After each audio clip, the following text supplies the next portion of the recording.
So in just a moment, I'm going to introduce you to two gentlemen who are nothing short of remarkable. But before I do, I just want to tell you a couple of stories about them.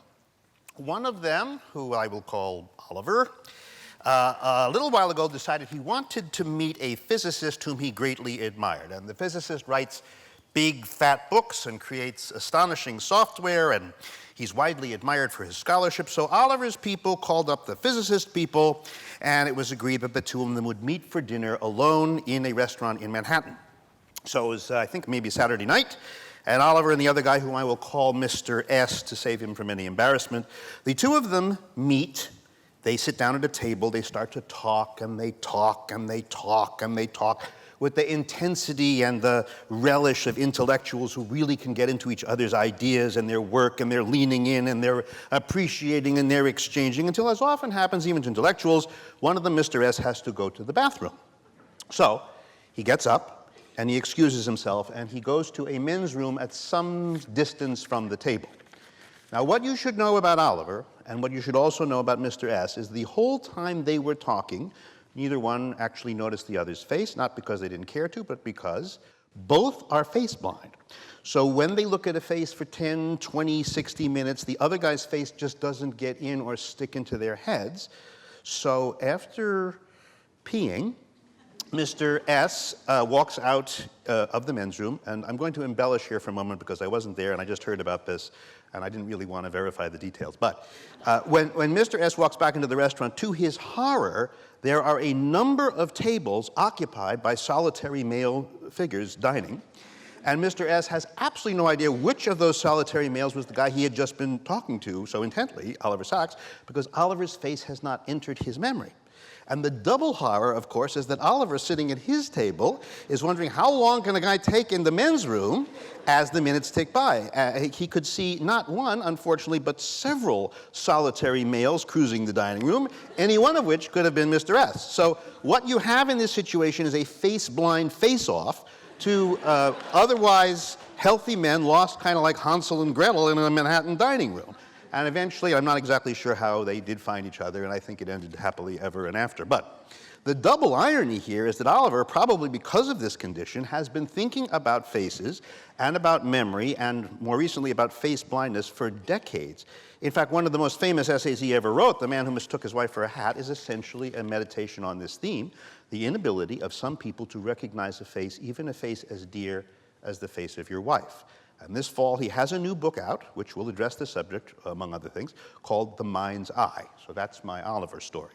The other guy, who we're going to call Chuck, curiously suffers from the same condition. All his life, he too has been face blind, and his way of coping is nothing short of astonishing. He has, as many of you know, for decades now, created art, big paintings, some little, but usually huge paintings, mostly of faces. But when you step before a Chuck Close painting of a face, it isn't just a face, it's a series of very specific, very curious, very cunning small marks. So sometimes they're just a field of dots up close, sometimes they're fingerprints, Chuck's actually literally his fingerprints, sometimes they're squares, sometimes they're circles, sometimes they're squares inside circles, sometimes they're even little teeny faces. But then when you step back, all these little elements suddenly compose themselves into a wall-sized face, and it's not just any face. The faces that he paints are the faces of people that he loves or cares about a lot. A girlfriend, a school friend, a best friend, his kids, his wife, his mother-in-law. And very often it's the face he ought to know the best. It's his face. But what Chuck has done is he's taken one of the great challenges of his life, deciphering and recognizing a face, and he's made it into his art. So when you look at a Chuck Close face, you have to pull it together. At first, it's just a mass of data or dots or smudges or whatever, and you work a little, and you step back a little, and then boom, you recognize the face. But you also experience the process, and that's one way of experiencing a Chuck Close work. You go from being face blind to not. So, here to discuss the matter further in the flesh are Oliver and Chuck. So first, very briefly to introduce Oliver, for you probably all know this, Oliver Sacks is a physician and author. He's called the Poet Laureate of Medicine by the New York Times. He's a professor at Columbia University, the first one to hold the post of Columbia University Artist, period. He's especially well known for his books and essays, particularly The Man Who Mistook His Wife for a Hat, An Anthropologist on Mars, Awakenings, which inspired a play by Harold Pinter. He has been played by Robin Williams. So after that, I guess we just have him come onto the stage. This is Oliver.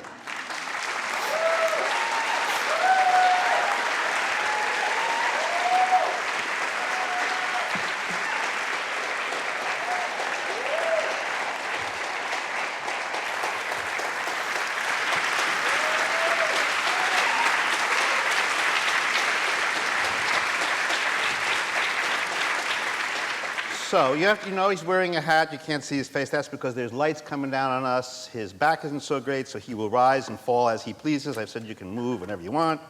And so like we're all falling apart up here, and you haven't even seen half of it yet. Chuck Close is a distinguished artist known for his photo-based large portraits. He's an accomplished printmaker, subject of more than 200 solo exhibitions in more than 20 countries. In 1988, he was paralyzed following a spinal injury, which results from a long history of medical problems, which we won't get into. But he continues to paint using a brush-holding device strapped to his wrist and his forearm. Most recently, he was appointed by President Obama to serve on the President's Committee of the Arts and Humanities. So on wheels, here he is, Chuck Close.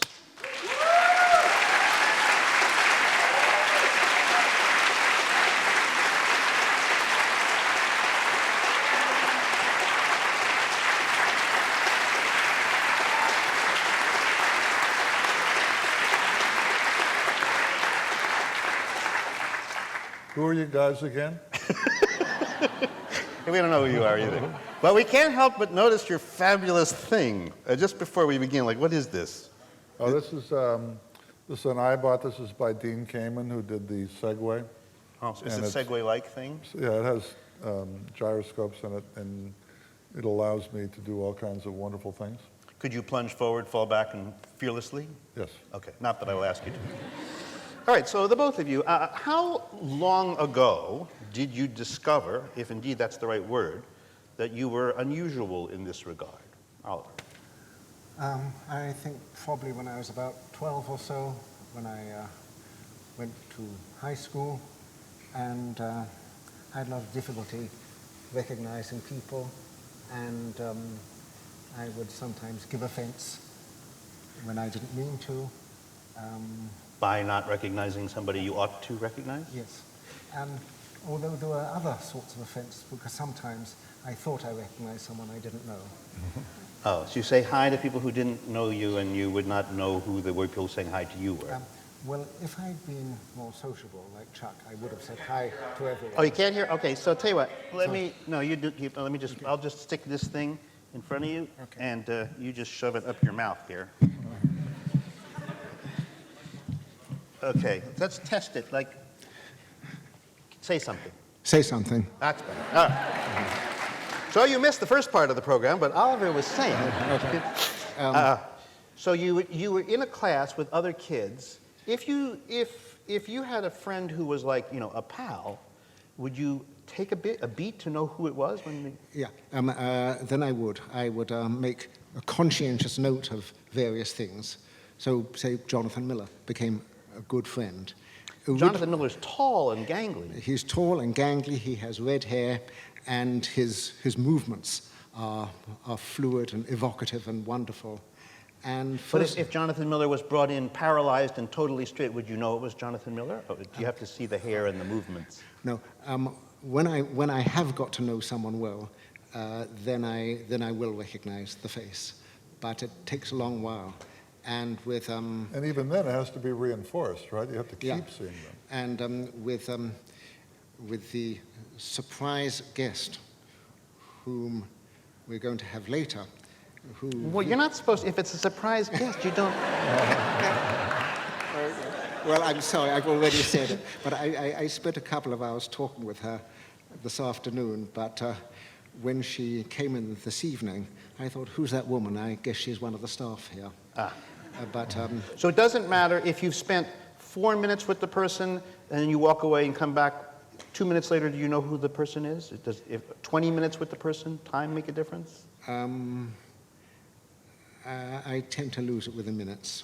Within minutes. How long today did you spend with our surprise guest? I spent 2 hours. 2 hours. Yes. You? Same problem? Same problem.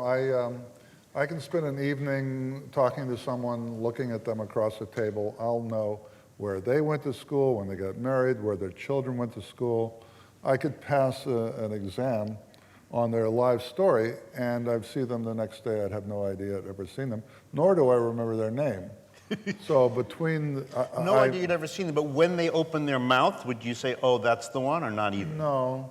And a lot of it's context. If they walk into my studio, I figured they've walked into my studio because they're supposed to be there.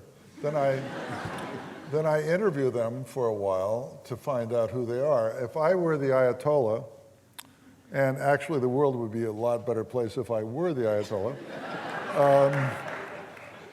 I would have a "Hi, my name is" button on everyone with a short resume hanging below it, so that I could increase the interview process. When you're interviewing the person, are you just trying to subtly find, like, so who is this? Is that Who the hell is this person, and why are they in my studio?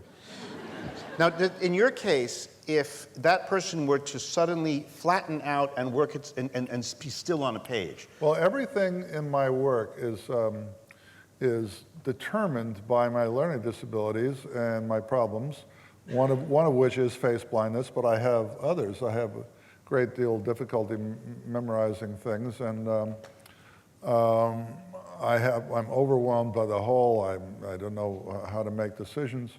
So, face blind, I'm sure I was driven to paint portraits by being face blind. That is, I know now that if I can flatten an image out, and scan it the way I work, I can commit it to memory. And I have almost photographic memory for things that are flat. And still. Still, yeah. But So being in space and moving around makes the face invisible. Fixing it makes the face you memorable. move your head a half an inch to me, it's a whole new face I've never seen before. Wow. In both of your lives, has this process that you've gone through, has it changed? As you get older, does it get worse, or is it just the same from the get-go? I think with me it's pretty much the same. No, it's not really changed much. And you? No, in fact, when I was in school, I couldn't remember my classmates' names or their faces. When I was teaching, I couldn't remember who my students were, and I didn't know their names, but I would make drawings in a notebook of their paintings and put their name next to it. So when it was time to give a grade and the grade list would come, I'd check their name against my book and say, oh, the person made this painting and that painting and that painting. I remember the paintings perfectly, and then I could give a grade. 25 years later, if somebody wants a letter of recommendation, I'll say, what year did you study with me? I get the book out again, and I can look in it, and I remember their paintings, and I can write a letter of recommendation for them, but I have no idea who they are. Wow. Well, let's take this one more level. Oliver, have you ever not recognized yourself? Yeah, I'm always, several times I have started apologizing to large, clumsy, bearded people and realized that it's a mirror. It's a mirror? It's a mirror. But it's even gone a stage further than that. Fairly recently, I was in a cafe in Chelsea Market with tables outside, and while I was waiting for my food, I do what people with beards often do. I started to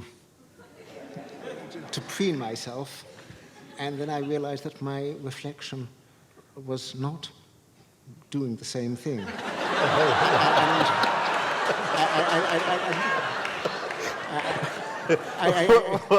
And that inside there was a man with a beard, possibly you, who wondered why I was sort of, making faces at him. So I may take other people to be myself, as well as failing to recognize myself. I was wondering how you once you realized that you were preening your beard in front of a bearded man. Did you like look down and start to cry or anything? I did look abashed. I often look abashed. Well, now let me just ask about: is this just a face problem? What about places? If Do you know like where your house is? And No. No? No, What do you mean no? No, you don't? No, with me, the problem with places is as bad as with faces. I have to follow fixed routes. If I depart from them, I'm instantly and hopelessly and despairingly lost. And has that been, was that from the get-go also? Yeah, absolutely. And But you live in New York City. Like, if I say to you, go to work, go to Einstein, go to meet me at the... Well, of course, in Manhattan, there's a grid. Yeah. But when I lived in Mount Vernon, New York, I remember one afternoon I went out with my nephew. It started raining. He said, we better get back. But I couldn't find my house. And we both got very soaked. And finally, after about 2 hours, there was a shout. And it was my landlord who said he'd seen us pass the house 4 or 5 times with a completely blank look, and he thought he should intervene. Okay, so faces, places, you do? No, not places. Not places. No. How about bodies, gaits? If you see somebody move in a certain way, do you say, that's Sally or that's Tommy? Gait is a real indicator for me. Is it for you too, Oliver? Yeah, me too. So good on gait. How about emotional? If you can't see a face, can you ever read sadness, happiness? Yeah, I don't think I have any trouble reading how someone is feeling. I think I'm actually pretty good at that. It's really, you know, the way I work is to make this kind of Brobdingnailian world in which I make the face into a landscape. And I journey across that landscape like Gulliver's Lilliputians, crawling over the face of a giant, not knowing that they were on the face of a giant, but knowing everything about that face. And then what I do is I put all that information together, the kind of nose and nostril, the corners of the mouth, whatever, and I can commit it to memory. So I know that it's no accident that I was driven to make portraits of people who matter to me. But if the person whose face you can't read's lips are trembling, or if they have a downcast look in the eye, or if they're being brave, can you assign emotion to a facet of a face? Yeah. And you too? Well, Talk to the mic. Okay. Well, I can't paint or whatever, but I think I'm as sensitive to emotion as, you know, and little things, including little grimaces which indicate that someone is lying. Can you tell a spoon from a fork? Cup from a bowl? No problem with objects. Same? Object problem? Yeah, I don't have object problems. And if I said, go find the milk in the refrigerator, would you open the refrigerator and see the milk? Oh yeah, no, I know where everything, and actually, as opposed to Oliver's problem of finding himself in landscape, I have this rather strange feeling that I am floating above the land, looking down in plan view. I can't remember the address of the place I'm going, but I float over, I feel like I'm floating over the city, and I know I've turned left here and turned right there, I'm eventually going to make it. I could draw you a floor plan of every room I've ever been in my entire life, because I need to know how to get places based, I'm like an American Indian moving through the forest looking for little bent twigs or something.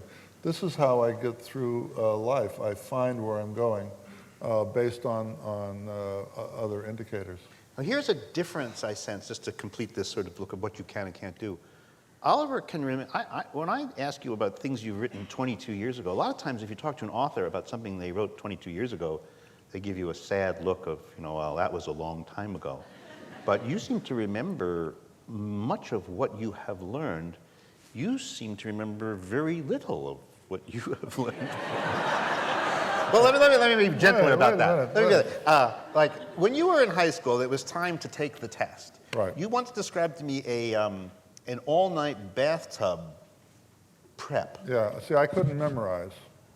Oliver's going to get up and walk around. He's got a bad back. He's not leaving the stage. No. because Just he might enjoy. not find his way back. So,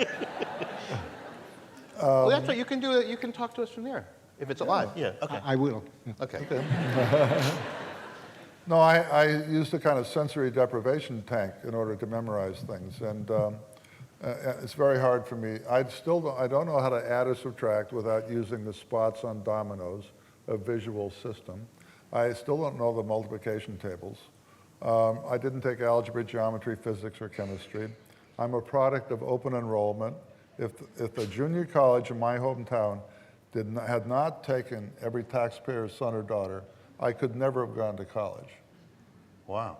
So you're a wreck, really. Yes.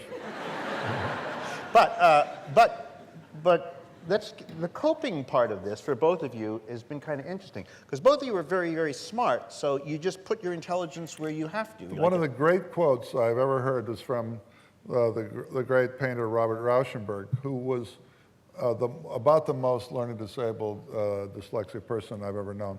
He literally could not read. I can stumble through a book. It takes a long time, but I can still read.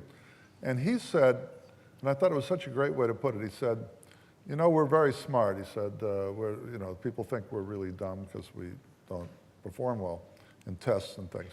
But he said, when you're this way, you have to find other venues for your intelligence. Right.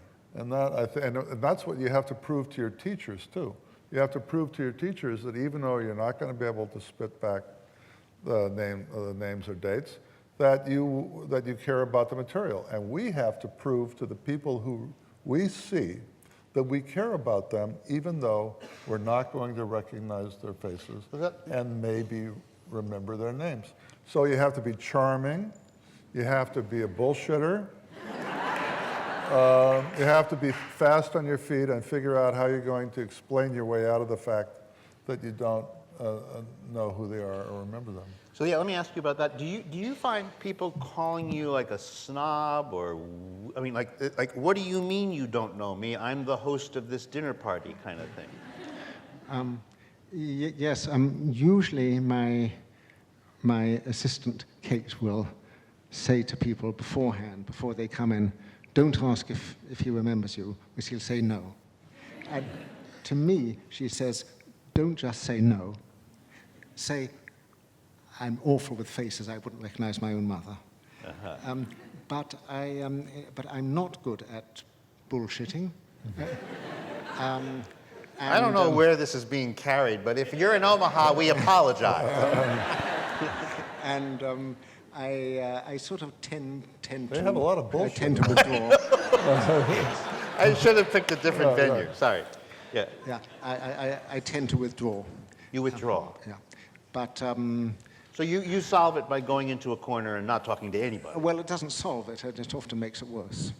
But But not him. My approach is to be more outgoing, more friendly, whatever, and to try and charm my way through things. And I also lecture and talk all the time about face blindness and my other problems so that people are aware that I have them and they'll cut me some slack. But you go out like every chance you can, right? And you stay in every chance you can, right? well, more or less. Yeah. Yes. So what? It's you just different coping mechanisms. I understand. No, his. no, I don't stay in, but there are other things beside human beings.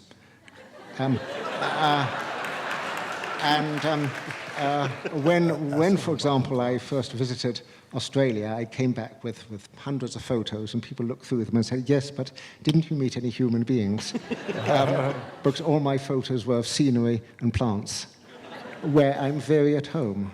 And I noticed that when you get in the elevator in your apartment, you don't have any idea who the neighbors are, but you do look down, right? Oh, I know they're dogs.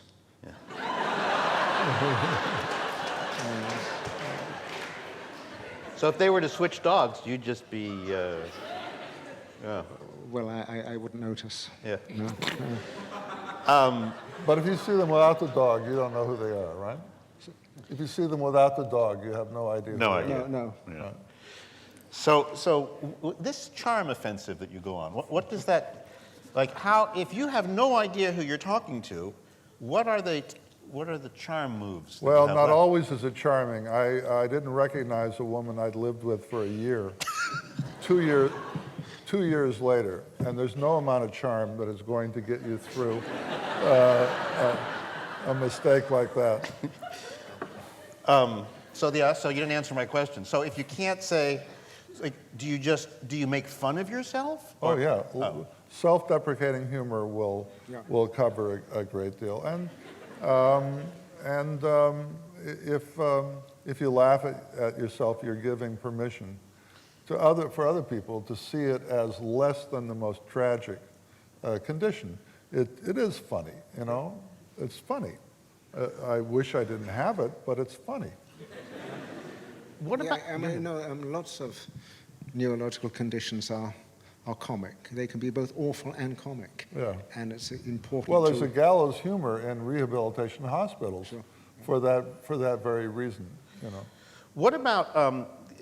Let's narrow down the techniques here. Can you sometimes not see the face, but see the hair, the ears, the something? Oh, absolutely. If someone has large, outsticking ears, or a hooked nose, or a little triangular beard, or if they're wearing a check shirt. Only today, though. Yeah. Or if the glasses are of a particular sort. I'm better at recognizing caricatures than portraits, because in a caricature, salient features are exaggerated, and for me, it's to some extent I have to make an inventory of salient features. Well, it's not, caricatures also are very much more real for me than the real person. But anything flat is a drawing or a photograph, or anything that's flat is. But the, I forgot what I was going to say. All right. Well, while you're thinking, how about voice? Once the voice comes on, you cool? That helps. So it seems to me there are two issues here. One is you would rather recognize certain things, or you'd recognize a certain feeling that the person gives off, which could come from voice, gait, smell, sort of general. Do you rely on your feeling more than your eyes? I find it dangerous to do that, because I often have a conviction of familiarity, which is delusive. I mean, there was a recent party and given by Janet Malcolm, whom I've known for a long time, and when I got in, she was there sort of offering drinks to people, and I said, "Lovely to see you again, Janet." And she said, "Your hostess is over there." I think we could. I remember what I was going to say now, which is, last time we did this a year ago, we talked about face blindness. There was a little thing where they put images of famous people on the screen, and I was able to recognize famous people when I'm not able to, I mean, like Elizabeth Taylor and whatever. Oh. I think the reason is that they have been flattened out their whole lives. Well, let me see if I can. I've seen them as flat images their whole lives. So that they enter my memory bank in a different way. Let me see if I can double last year's bet. Can we put up the blank faces numbers? So I'm going to show you famous people. You can look down that way if you want. Famous people, but no faces, just their silhouettes. So this is a famous person, just silhouettes. You can stare at that famous person for another second. Let's take a look at the next famous person. This is another famous person. And here is yet another famous person. And then here is a last famous person. Do any of you know who this famous person is? I know Marilyn Monroe because of Andy Warhol's painting with the same hair. Huh. But Did you know Monroe? No, I wasn't even sure they were all human. Let's go backwards. From Marilyn Monroe to the one before. Not a clue. Not a clue. This is Michael Jackson. Are you kidding me? Who's he? No shit. Why is everyone going, no, that's Michael Jackson. This is Albert Einstein. Ah. And the hardest one. Who's that? Who's that? There's no consensus. It's Tom Cruise. Oh, no, wait, is it? You thought Brad Pitt? I was told by the authorities I'd go for Brad Pitt myself, but Tom Cruise seems to be the answer. So, all right, so that's one way to, we can take those away, but let me talk about your art for a second. You talk about Gulliver and that process. Do you think of what you do as an expression of the situation you find yourself in? Sure. So if let me show you. I mean, in every way. I mean, I have trouble in a global sense with the whole. So I found a way to break down, how do you make a head? How do you make a big nose? What, I don't know. But if you break it down into small enough bite-sized units, incremental units, then I make this big overwhelming problem into thousands of little more solvable problems. So it's not just face blindness that has determined what I make, but other aspects of learning disabilities. And I've just found a way to, you know, take my deficits and use them rather than banging my head against the wall. Well, let me show you Lyle. This is Chuck 15, and then we'll do Chuck 16. So in Chuck 15, it's going to be a person you know named, who is Lyle, by the way? Lyle Ashton Harris, a photographer and a very interesting artist, African American. So now this is a little bit of Lyle. This is his mouth. Mm-hmm. It's composed of, I've seen the way you work. You create a grid, and then you paint each of the elements of the grid. Right. Now, when people stand right in front of Lyle's mouth, there's a little bit of confusion. You can't quite read it right away. Well, the closer you get to something, normally the more information you get. But the closer you get to one of mine, the less information you have. You have information about the flatness of the painting and the distribution of marks on a flat surface, but it doesn't warp into an image. So conversely, from the way we normally get more information, the closer we get, Let's look at the 16. further away you get, the more information you get with these paintings. But Lyle is constructed from all those little... Yeah. How about, let's go to the mother-in-law. This is Chuck 13. This is amazing to me. This image... This is my wife's grandmother. Oh, so great-mother. Yeah, my children's great-grandmother. And this is constructed out of fingerprints. Now, it's a 9-foot-high finger painting. But people say, well, how can you do that with your fingers? But if you think about it, artists have to feel through a tool. You have to feel through a pencil or through a brush. If you ink up your body and use it as a tool, you can feel how much you picked up, how hard you're pressing. And it's, you know, you just are using your body as a tool. And Rob Storr, when I had a retrospective at the Modern, said that it was skin making skin, which I thought was a nice idea. Yeah. I thought I was making art that couldn't be forged. And that it was as if I were caressing her face as I was making her image. Although oddly, if you press hard, if you push against your grandmother-in-law, pushing her away actually brings her closer as an image. But you're not pushing so hard. I mean, it really is like caressing it. When you can see a detail if you go to the next slide. Okay, let's go to the next one, which would be number 14. That was done with just fingerprints? Mm-hmm. Well, I wanted to make incremental units that were stock standard. My thumb and forefinger were stock standard incremental units. So now, Oliver, you have been losing your depth perception. So he takes the world in 3D and puts it into 2D in all these fleshy and interesting ways. You have always been, all your life, a 3D man. Passionately. Passionately. What's happening to you now? Well, now I've lost the sight of one eye. Everything for me is on a plane and on a flat surface. And having been very stereo-oriented before, I find this quite difficult. Do you find going to the cloisters? For example, I see there's a white line there. I'm told that there's a dip of 5 foot on the other side, but I have no visual information about that. Really?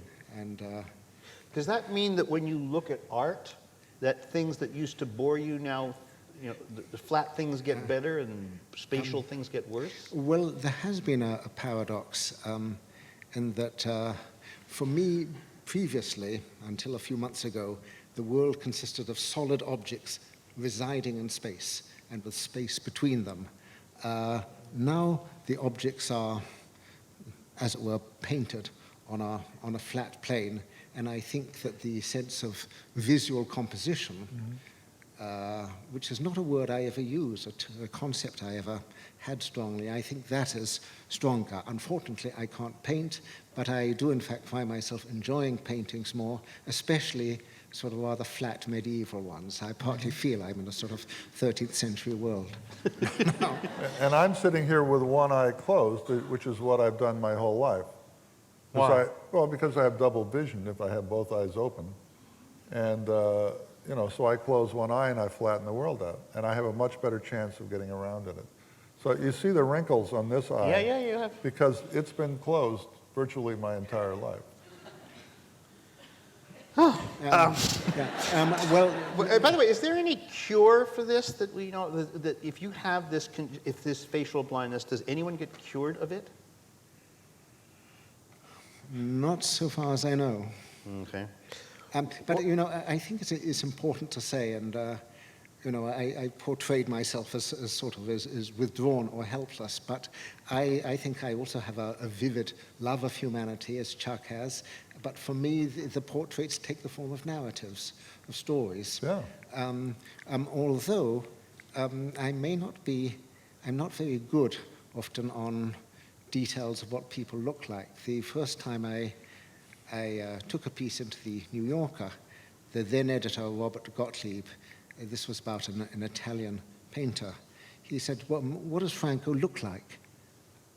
And I said, the piece is about his work, What does it matter what he looks like? And he said, our readers will want to know.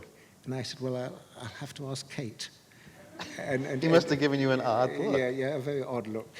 Well, your words paint the most specific portraits of people's lives, and I always have identified your characters as vivid a portrait as anything anybody could do in any other art form. And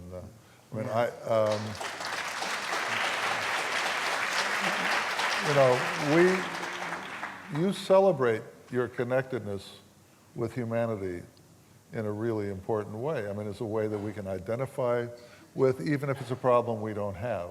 Empathy is the basis of, I think, the mortar that holds society together. And telling stories in a riveting way that allows us to empathize and care about these people. My grandfather had Tourette's syndrome, and reading about a character with Tourette's syndrome in one of your books, I cried through the whole thing. Can I ask about the cause of this condition? You can get face blindness from a stroke, right? Can you get it from a tumor? Yes, and I mean from a head injury or whatever affects a particular part of the brain. And he was born at home and has wondered, haven't you, yeah, whether when he was delivered that maybe the forceps could this be an injury or an insult resulting in face blindness? That when it could be. I sort of. It's impossible to be sure at this point. But I mean, there's you can have my brain when I'm done with it. You can figure out what happened. But until very recently, face blindness was only used of people who'd had a tumor, a head injury, a stroke, an infection, whatever, and had knocked out a small area in the visual cortex. It's an area which can easily be identified by brain imaging, and people call it the fusiform gyrus, the fusiform face area. Actually, there are a number of different face areas, and normally these connect up with memories of faces and things. Well, when he just mentioned autopsies, so if you get enough people who have been face blind and you can then see what's wrong with them up close and personal afterwards, do you find damage in a particular area? Yes, yeah, invariably. But something which was not recognized until very recently and is still very insufficiently recognized is what Chuck and I have, which is lifelong face blindness, and which is often strongly familial. And there if you do Strongly familial, Yeah. meaning genetic, perhaps? Yes. There's a Nakayama study of a family of 10. Yeah. Tell me about that. Well, there may have been an 11th, but they couldn't get the information. Because it was a little kid? Or, They wouldn't cooperate? Yeah, something like that. so of the 10 people in that family, 9 of them, or maybe even 10, have face blindness. Yeah. All of them, parents, kids, everybody. In your case, your brother? Yeah, I didn't think, I thought I was sort of not very good at faces. I never thought of it as a condition until I met my older brother who had gone to Australia in 1950 and whom I hardly knew, and I found he also had to follow absolutely fixed routes in driving or he'd get lost. And when he saw patients, his assistant would have to sort of tell him beforehand, otherwise he might fail to recognize someone he'd seen a week before. And then my other 2 brothers I think were fine, but I think my eldest brother and I have something. So congenital face blindness might be inherited, might not, but probably is? Well, no, I mean, well, there could be a mutation, or, I mean, the very word congenital almost implies inherited. What about going the other way? People in the audience presumably are thinking, uh-oh, I now start to do that. I didn't used to, but now I do. Is this in any way face blindness associated with aging, with Alzheimer's, with falling apart? Or do you, if you have it early, will you keep it? In other words, can you catch this?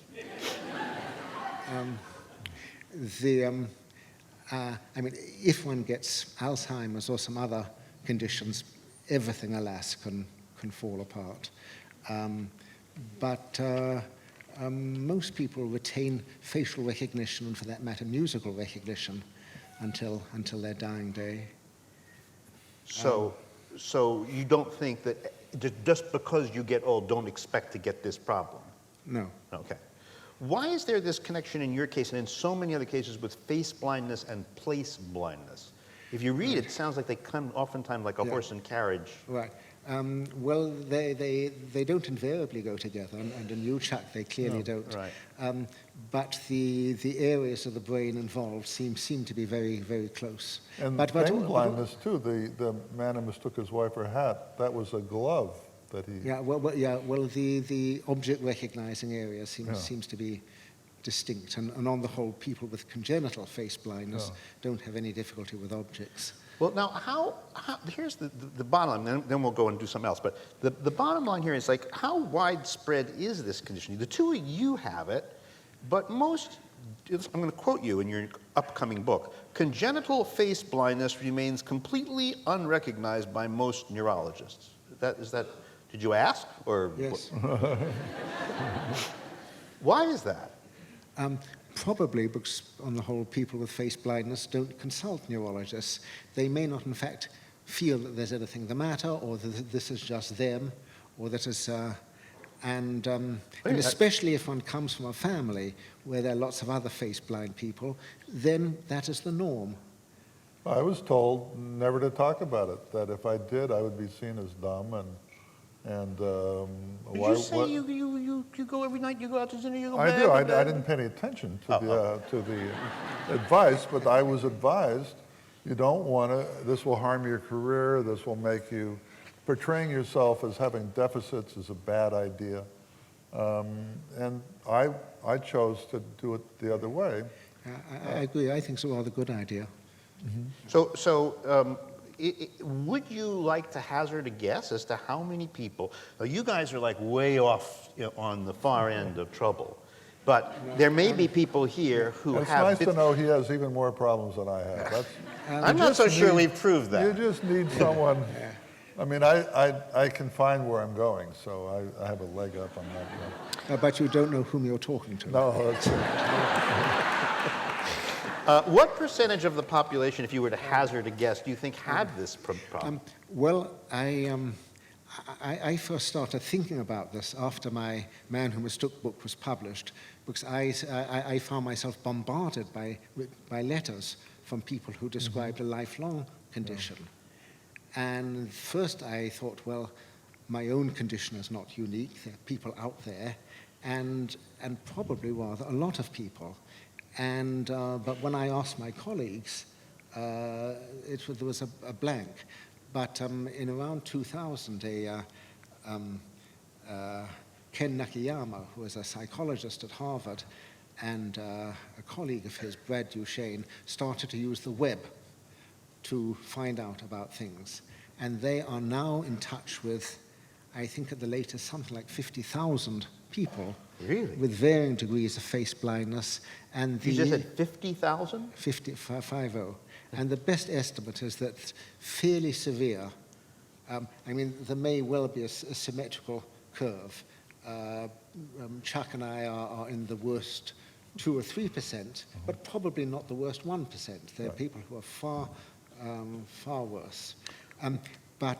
So you're going to give me a guess? You think it's like 10% of the world? No, 1%? The fairly severely affected people are 2 to 3%, which is, 6 to 8 million people in this country. So there are a lot of people who may be leading lives of embarrassment and partial disability and secrecy and shame, and as is also the case often for people with dyslexia, but dyslexia is now out there. Right. All sorts of things are available and educational strategies for people with dyslexia, whereas face blindness is not yet out there. And I evolved all sorts of coping mechanisms with dyslexia, many of which are now taught, to people who have other problems. But there are unfortunately no real answers to coping with. Well, you have some. Charm it out, hide. Yeah, well, I mean, you're not. You're not going to lessen the deficit by having a good attitude or trying harder or whatever. It is what it is. Let's do a test to see whether this audience. Let's just see how good or bad you guys are. Oh wait, go ahead. I wonder if I can interpolate something since Sure. dyslexia came up. There's been an analogous problem in that neurologists well recognize that someone may suddenly become unable to read as a result of a stroke or a head injury. This is called alexia. But congenital alexia or dyslexia has been very belated in recognition, although it's obviously much commoner, like 100 times commoner. So always is harder to diagnose than suddenly. Well, it's easy to document a sudden change. Right. Well, you look at people who are in prison and people who have, who are struggling in life, and there's a very high proportion of people with learning disabilities. You don't exactly come across successful people who have these problems, who are sitting on a stage talking about. Didn't someone once say that you were the only one with these problems who wasn't in jail? Yes, I went to hear a woman from the Orton Society talk about learning disabilities, and by the end of the thing I said, oh my God, this woman is, she said it's not just left reverse writing and all that sort of stuff. So she described a relatively rare kind of learning disability, and I said, oh my God, that's me. I went up to talk to her afterwards, and I said, that person you're describing, I do that, but I also do that. And then she said, well, if you do that, then you must always do this. I was floored to find that there were these common things.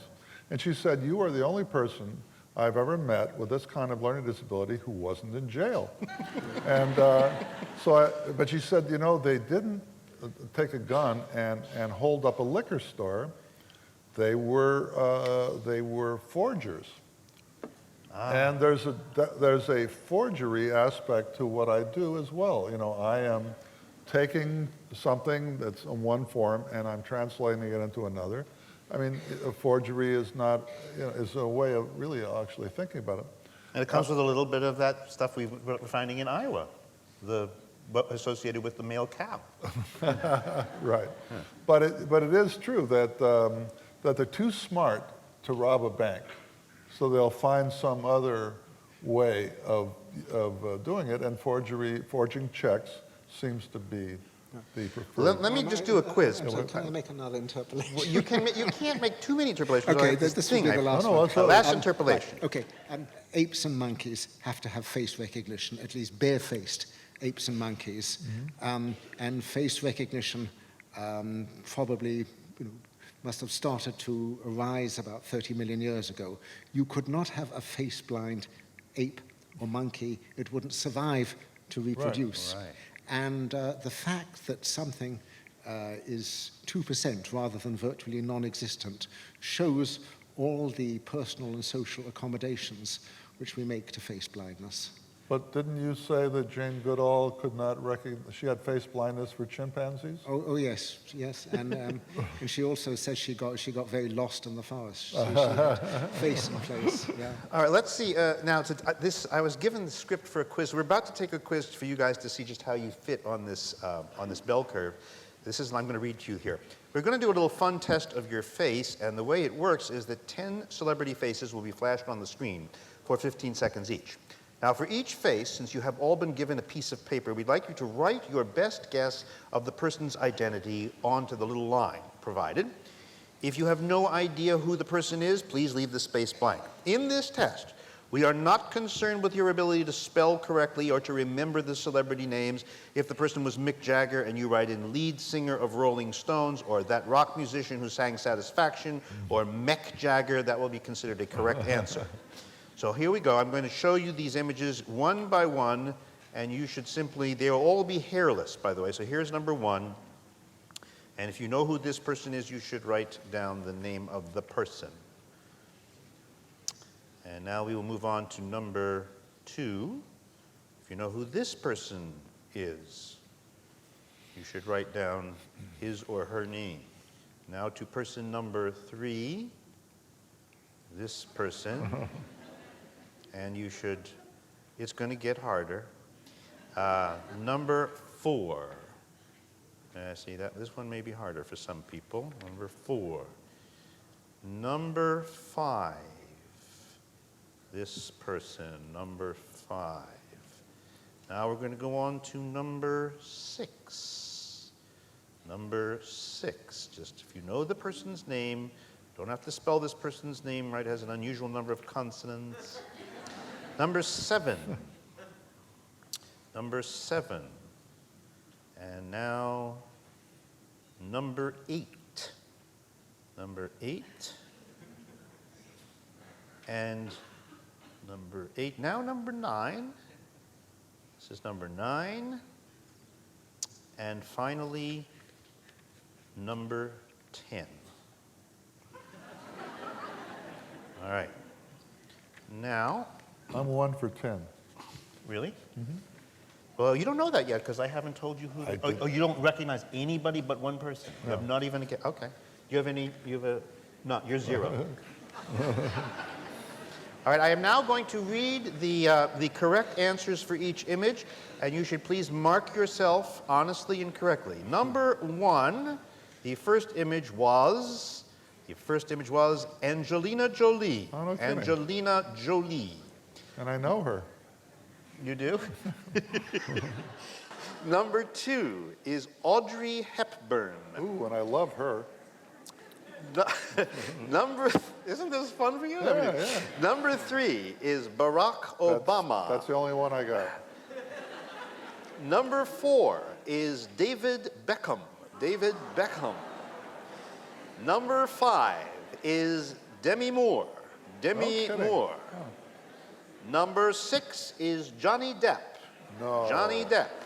That's what he's like without hair? That's what he's like without hair. Number seven is Fred Astaire. Fred Astaire.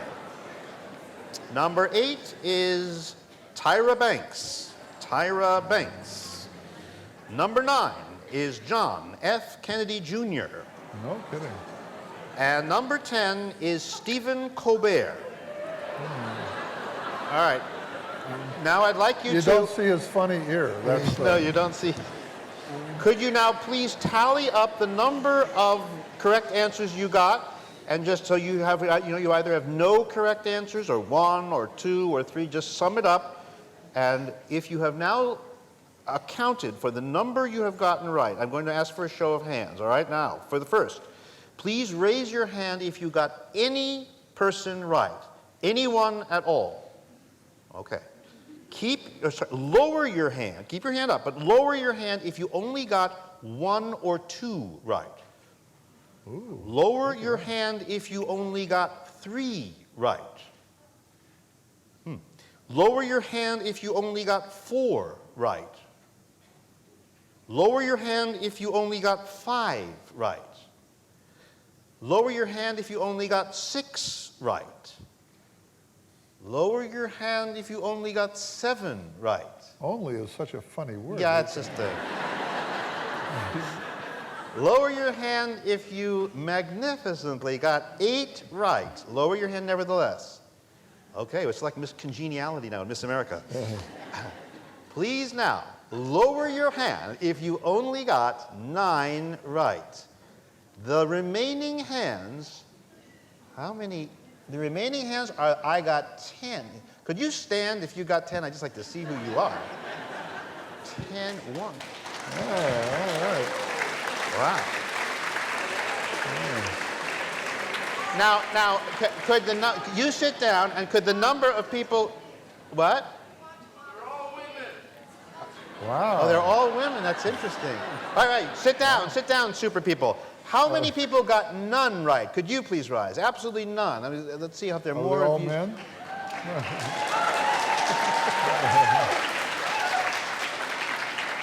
My wife got none right? Oh my God. All right, well, so I'm now to read you this following conciliatory paragraph. If you didn't do as well as you expected, you should not be concerned. There are many reasons why people score the way they do. It is not a full test, and it normally is given on the internet. So we really are just doing it for fun to demonstrate the wide spectrum of face recognition abilities that we all fall into. It is based on a real online test by the research done by Ken Nakayama and Dr. Brian Duchesne, who are leading experts in the study of face blindness. They pioneered tests that identify people with exceptional face recognition ability who are called super recognizers. Which now brings me to the end of the program, or the last bit, in which you are going to meet the opposite of these 2 people. I'd like to welcome to the stage Alexandra Lynch, who, as she approaches, I should tell you, is a painter of portraits and of still life. She works in acrylic, watercolor, and collage. She also writes a motherhood diary at alexandralynch.com and lives in Hatfield, Massachusetts. Used to live in Manhattan or in Brooklyn or someplace. Lynch is a former writer and editor for the Wall Street Journal and the New York Times, and we know this already. She got every single face right in the test because Alexandra is what is known as a super recognizer. Where is she? Is she lost? Oh, here she is.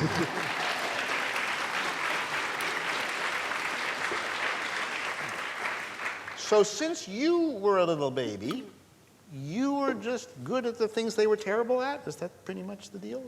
I wish they had put that thing on my head. I Yeah, saw the that. baby That thing. That was great. You can recognize well, easily? Well and easily, yes. If somebody just walked, if you're in a pool hall and 2 billiard tables over, you catch a glance, no, you look, and you see somebody playing pool, you find him or her attractive, but he's in a half light, it's nighttime, and they're playing pool. 2 days later... You've had 2 drinks. And you had 2 drinks. 2 days later, you're at a parade, the Thanksgiving Day parade. That very person is now playing the bassoon in broad daylight, nowhere near the conditions in which you first saw her. Could you recognize the billiard player as the tuba player? Well, probably I wouldn't find him attractive anymore, but... I'm going to have trouble sorry. with you. Yes. Yes, sure, yes, You could. yes. Let me read something you wrote. I catch a passing glimpse of someone, and with no... This is a letter you wrote to Oliver. Why did you write a letter to Oliver? 2003. Why or Why? when? Well, why? Why? I read an article he wrote, and it spoke to me. This is something I've just always lived with and not had any perspective about, and so reading his description, I thought, oh, I see myself in that, and I wanted to tell him a little bit about myself. I know this is not unique. A lot of people do that. Yeah, he has great mail. But you wrote, I catch a passing glimpse of someone, and with no real effort, flash, place the face, yep, that's the girl who served us wine at an East Village bar last year. Totally different neighborhood, night, not day. I make no effort to record physical traits of ice cream servers, shoe salesmen, and friends of friends of friends. Even a slim wedge of face or the way someone walks 2 blocks away at dusk can trigger my mind to make a match. Can you tell us, like, can you give us a wow example of this ability? Just the other day, I was driving on my sleepy little country road, and a bike, someone on a bike, not just a bike, by itself a bike with someone on it, went by, sort of whizzed by, and hopefully I'm concentrating on driving and not really trying to stare at that person. But I knew it was a guy, went, and I went, yeah, that's the guy who owns the bakery in town, which is 20 minutes away, whom I've never seen outside the bakery. And I mean, I've never even spoken with him. I've just seen him there making bread and listening to his music. And he had no shirt on, hair tied back, lots of long hair where I live. And, you know, just going by. And I mean, there was just, I don't know that Well, but he were lives you right near or were me. you wrong? Oh, no, I was 100% right. How do you know? I just know. Could you give me Rewind one where, it. could you give me one where you thought, yep, that's the one, and then you found out it really, really, really was the one? Are you just always right? I'd like I mean, you to could be say yes really to the deluded, latter. or you could be. No, I don't know how to explain the sense of certainty, except that when I really know a face, I fully know a face. Let's do it this way. Suppose you're watching TV and you watch Chubby Checker in 1967. Now, a very aged Chubby Checker happens to be sitting 7 tables away from you at a little boîte in Greenwich Village. Would you recognize the Checker that is from the Checker that was? Was he playing the bassoon? No. I don't know. It's harder, for sure. I've done this. Well, can you recognize kindergarten friends when you are 40 years old, that kind of thing? Well, I've done it a little bit with child actors and less known, you know, people. It was in sort of a one-off thing when he was 11 and then is on some sitcom. I go, who that was? And I tell, you know, my husband, that I'm telling you, that was that guy, you know, and you can look on IMDb, you know, and you can actually find out. And so that is a game we often play. My wife recognized, we were in a restaurant in Bridgehampton, and she recognized someone that she was in kindergarten with, and went over to the table, and in fact, it was somebody she went to kindergarten with. Can you do that? I don't think I often see, I moved around a lot. I don't Okay. think I often see Huh. How long have you known that you've had this strange ability? strange and wonderful. Is it wonderful? Because I mean, I could imagine. Not always, no. When is it not wonderful? I mean, sometimes I wouldn't mind turning it off. I'm recording an incredible amount of information all the time. I mean, and it's interesting now living in a small town because Yeah, my It's brain is empty. empty. I got lots of room to put stuff in there. listen, I may Just need it. I may need it for Bring it backup. on. Bring it on. It's a different kind of puzzle because there aren't a lot of cafes. There's one coffee shop, and you see people in and out of there. There's sort of the regular people, and then I'm at the bakery, and I go, oh, that's interesting. 2 of the guys baking bread here, they seem to hang out at that, and it's just this ongoing like chess pieces of So you don't feel people like in God and know town. everything. You feel like a sort of an inadvertently nosy person? I don't know. I like being nosy. No, I'm just kidding. Yeah, it's not my fault. Don't blame me. I'm just the button is pushed on record, And that's, just keeps and that's recording. it. Now, I go out every night of the week. I meet about 1,000 people a week. It's amazing how many people I bump into in a week. And I just know that I'm not going to remember. But do you think that you are less outgoing and gregarious because you don't want to bump into that many people that you're going to forget? I'm not sure, but I think that's possibly so. I do much better with a handful of people. Do you sometimes worry that you don't want to go out because you don't want to have too many people that you then will remember? I just don't like to go out much. Your dad had a slight variation on this. Your dad did know everybody, right? Well, he did for the first 90 years.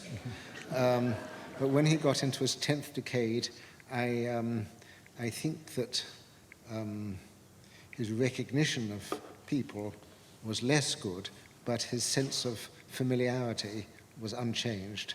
And he would sort of go to concerts, and in the interval he would go up to everyone saying, "Don't I know you?" He knew he couldn't possibly have known everyone there, but yet they were familiar. So there is such a thing as knowing who you're looking at, and there's such a thing as feeling that you know. And there's also the opposite of failing to have any feeling for someone you know. And if that happens in a situation called Capgras situation, Capgras syndrome, people will say, insist that their wife or their child is a double or an imposter or a counterfeiter. And it's, this once happened with one of my patients, a woman with Alzheimer's, and there was a terrible situation on an airplane where she suddenly got very panicked and said, "This man next to me is not my husband. He looks like my husband, he smells like my husband, he talks like my husband, but he's imitating my husband, but he's not." And it was very, very, so here the sort of vision has become disconnected from emotion. But your dad probably knew that he didn't really know them, he just had a feeling. The people who say, "You're not my husband, you don't remind me of my husband," they really are convinced that this is a stranger, a zombie. And it's a very stubborn delusional syndrome, and difficult to. Let me ask you a different question about the talents on display here. You both are weird, and you both put yourself off on the far end of the bell curve of face recognition. You can't do it very well, so you're like way deficited. She's weird the other way. She's way super duper. Do you think there are as many of her as there are of you? Roughly, yes. But then I think you saw something like that in the audience, although there seem to be fewer face blind than super recognizers. Is it fair to say that the distribution is something like this? So there is Alexandra, and there you are over here, and most of us are sort of... Probably so. May I ask a question? Yeah.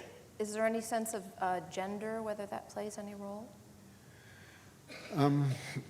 I don't think it's been well described, although apparently this evening all the super recognizers were women.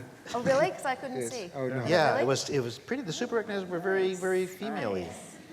Well, I'll tell you what.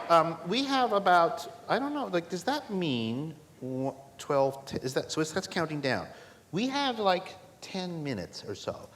If you want to ask questions of these guys, I would welcome the questions, but you'll have to just raise your hand and I'll count you. So let's turn up the house lights for a second, and then raise your hand, like starting with you, early hand-raising person. Stand up and shout out, and I'll repeat the question. My question is, can you hear me? Yes, we can hear you. You can't recognize my face, but do you recognize my voice?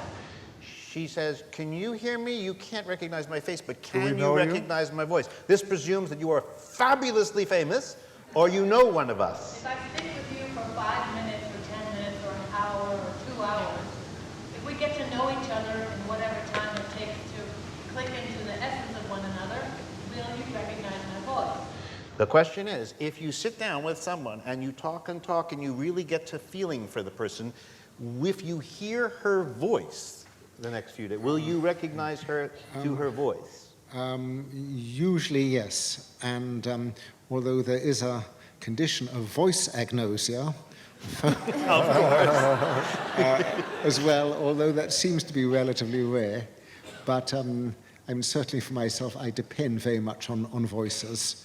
And on the whole, telephones are less embarrassing than visual confrontations. It wouldn't help me a whole lot. It would make a little bit of difference. And you? Do you like have a special affinity for voice by any crazy chance? Yes. Music, good at name that tune, or hear someone maybe on a radio show in, you know, a couple rooms over, a You can couple billiard identify. tables over, you know, and sort of go, oh yeah, I know who that is talking. All right. In the corner, yes, with the yellow shirt, rising in confidence. Yes. I actually ran across Chuck Close about a week ago going down 3rd Street. And I had Chuck Close on the mind because we bought the tickets like the day before, and I've always been a big fan. Well, not always. You can say always. It doesn't hurt. Always. That's good. But I probably just recognized you from that portrait that's actually being projected up there, and I guess I had a vague awareness of your paralysis, but I didn't know, and I talked myself out of saying anything. I wonder if He hasn't asked the question yet. Oh, go ahead. I'm starting with the anecdote, and then I just wanted Okay. to say, I don't listen I well was either. wondering if in the city where you're constantly running into all these people who would vaguely like someone you know, you're not sure, in a city of 8 million people, how many faces can we actually catalog? How many faces can we keep track of? I was wondering if there's any record. So the question is if you're walking in a city and you see all those faces, if you're normal, I guess is the question, how many faces could you carry in your head? This would be both famous people like yourself and unfamous like your cousin and your friends.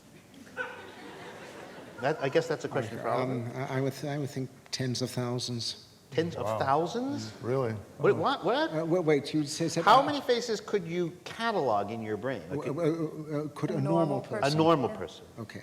Tens of thousands. Yeah, I would certainly Wow. think Tens in of terms of thousands. tens of See, thousands. I thought the question he was going to ask was a little different because I make self-portraits. And I wonder, it may just be that I'm hopelessly narcissistic and self-involved, that I've made 1 million self-portraits. But I wonder if I haven't done it on some level to let people know who I am, since I'm not going to know who they are. Sort of a balance there. That's a generous version of yourself. You probably have, if he said the average is 50, 10,000? Whatever. I just made a guess. He made a guess. Do you think you have like triple that? I don't You don't know? She has Millions. limitless capacity. Don't know. Add dogs and cats and really get wild. You can do dogs and cats? Just No. no. In the front row, yes, hoping and now rising. I'm wondering if there are certain conditions which are co-morbid, like maybe not knowing right from left, letter reversals when they're young, when you can predict if someone has this lack of face recognition. Is there a condition you have that would be co-morbid, a phrase I've never heard before, meaning I guess if you have this one, then you're going to get that one, or you have that one? I think not especially, although since you bring it up, I think left-handedness and dyslexia are sometimes comorbid. Oh, yeah, totally. And both of them comorbid with high visual intelligence and high intelligence generally. Really good at basketball, too. In the very back, holding up her hand very tall, or his hand, that's you, yes. This is a question for the super recognizer. Do you work in communications in any way? And if so, how has your ability contributed to any kind of success in your job? Question for Alexandra. Do you work in media or communication for any, and if so, has your super recognizing talent helped you in your career? I never attributed it to that, let's say. Okay, here's one. I worked for Star magazine for about 5 minutes. I do not have clean hands. And I was a copy editor, and there was a story about, I think it was Uma Thurman and her husband getting split. And they got pictures of him out and about post-split, and there was a little piece about it. And I was supposed to be copy editing text, but I'm looking at it, and I go, the guy doesn't have a ring on his finger. And I circled it and copy edited it, but I also mentioned, do you guys want to mention? There's no mention here. Guys, at Star Magazine, the guy's not wearing his wedding ring anymore. And so they jumped at it. I think they were also sort of annoyed, though, because that's not part of my role there. But then when it came out, there was a big yellow circle around the finger, the thing. So that was it. That could have made a career for me probably at Star Magazine. Alexandra, when you wrote to me, you said you were the sort of person who the CIA could make use of, except that wasn't your thing. I hope no people are here to recruit tonight. It's not my bag, but they might like me, yes. Let's do the last question of the evening, and I will make it. I would see how about a balcony? That guy there in the balcony, yes. I think it was Chuck that mentioned that, unlike with dyslexia and face blindness, there aren't any tools that can aid you with your condition. What about if you carried around a picture book? If you're looking at a picture of somebody and seeing their face and it has their name, would that help? Or using technology like an iPad or something? So the question is, as you walk around face blind, would it have, if you could find somebody to give you an app called Face Like This, could you quickly search through your iPad? My brain is like a bucket with a hole in it. As soon as stuff is coming in at relatively the same volume, it's emptying out the bottom. So I was living at the American Academy in Rome with about probably 50 fellows, and there were photographs of each fellow in the hallway. And when I come to a new situation, 50 people, I have no idea who they are, and I'm going to be with them for 3 months. And I won't remember that I had lunch with them yesterday, and I'll tell them the same story today. So I would go every morning, and I'd stand in front of that wall of photographs, and I would do my best to commit those flat images to memory, which I, of course, do much better than if the real people were standing there. But I would retain so little even of the flat imagery that the next morning when I stood in front of them again, I was really starting from square one all over again. Okay, so you're really hopeless. I want you guys to know, though, before we conclude, just kind of for me anyway, the meaning of a night like this. These two guys are extraordinarily able as portrait artists in their different ways. And in their different ways, they're extraordinary storytellers. And it has come, for some reason, into both their heads to declare the situation that they have, this face blindness. And because they are who they are, these declarations don't come out sotto voce, they come out very loud because they are so talented. And as Oliver has done over and over again in his life, and Chuck probably less so, but still, he seems to be endowed this way.